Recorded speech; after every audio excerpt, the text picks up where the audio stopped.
Hey guys, Metatrend's Mark here with another video for wantrepreneurs. So picture this is part of a series of videos that are designed for people who actually want to launch businesses.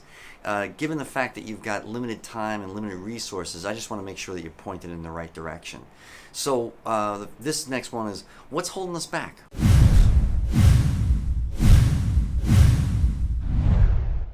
Why do we consistently have aspirations and dreams but don't actually take the risks to realize those dreams?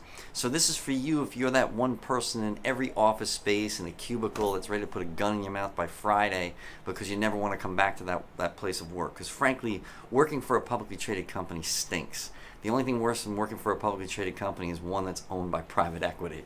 So most people, it's not necessarily their dream that when they were a child or it's what their passion is.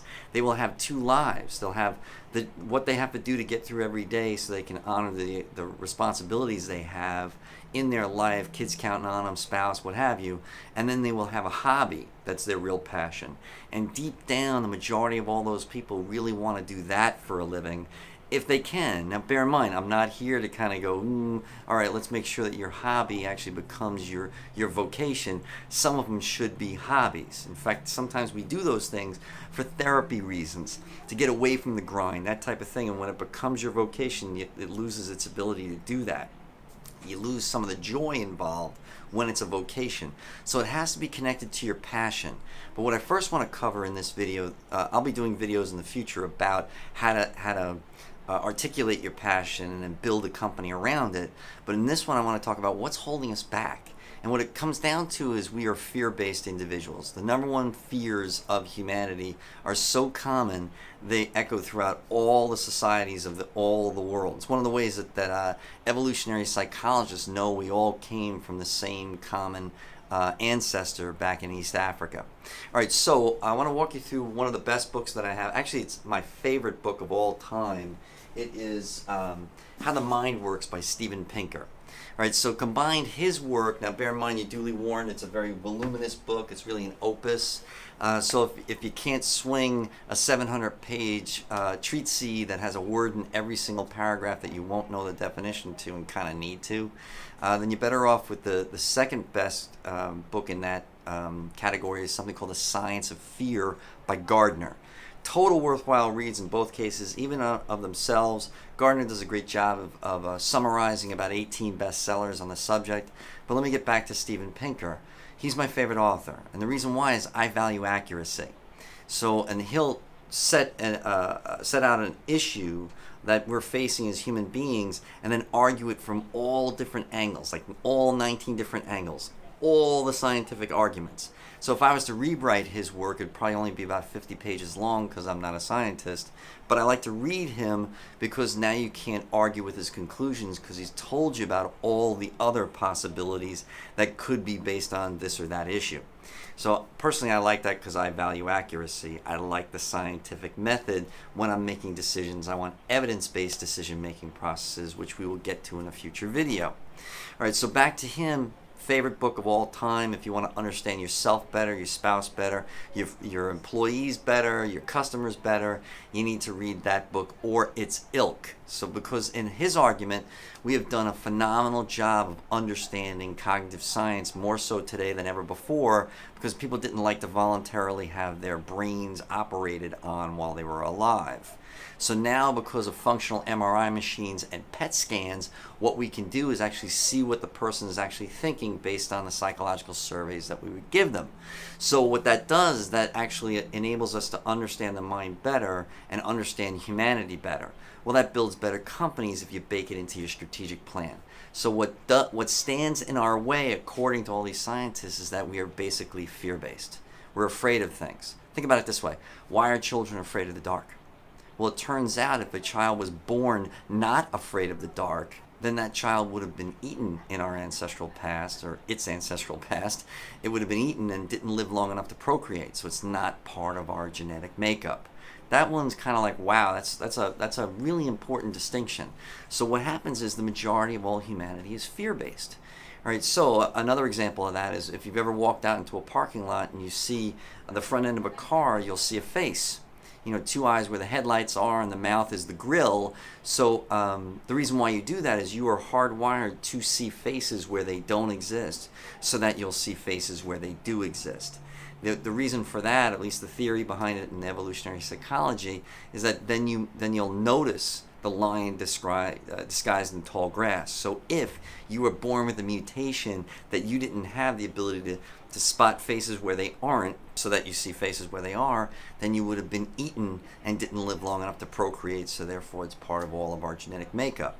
So if we think about it, what actually enabled us to survive in the wild in our ancestral past, believe it or not, can hold us back from realizing our dreams today.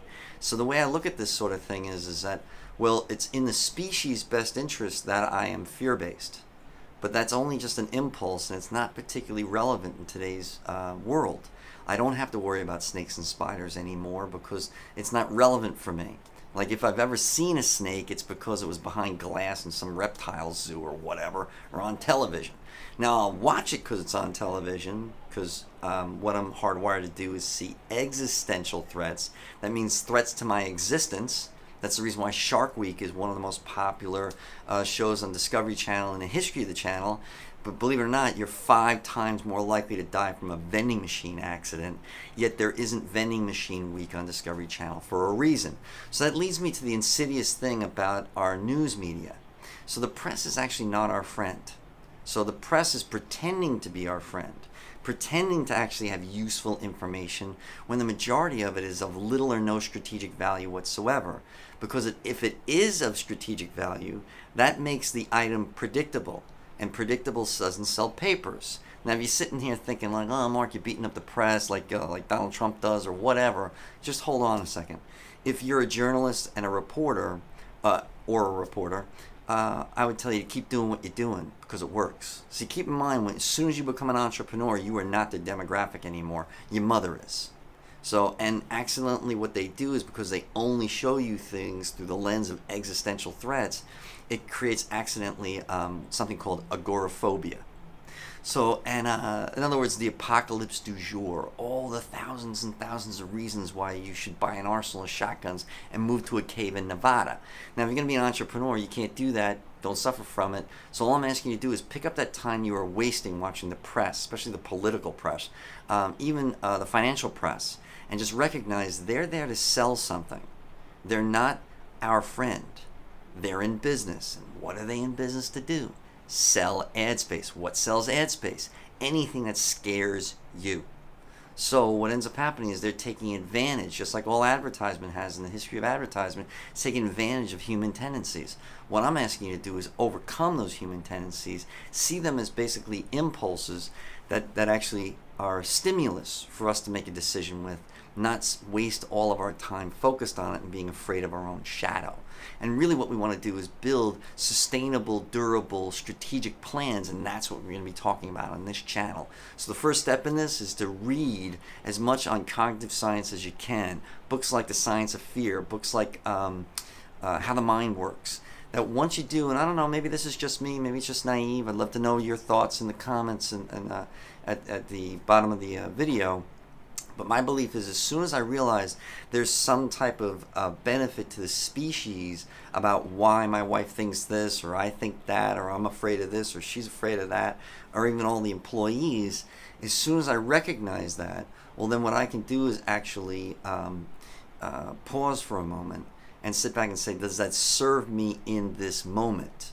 So, and also not take any of those things personal. So my belief is that is a total worthwhile cause. So if you want to understand yourself better, your spouse better, your employees, your customers better, then you got to read that book, How the Mind Works, or The Science of Fear by Gardner. Be honest with yourself, if you don't want to spend an entire month's worth of flights reading just Pinker. So keep this in mind. We're going to be focusing on how do we make sure that your company is going to be pointed in the right direction. Part of that, I'm going to be data mining information from CEOs that I speak to on a regular basis.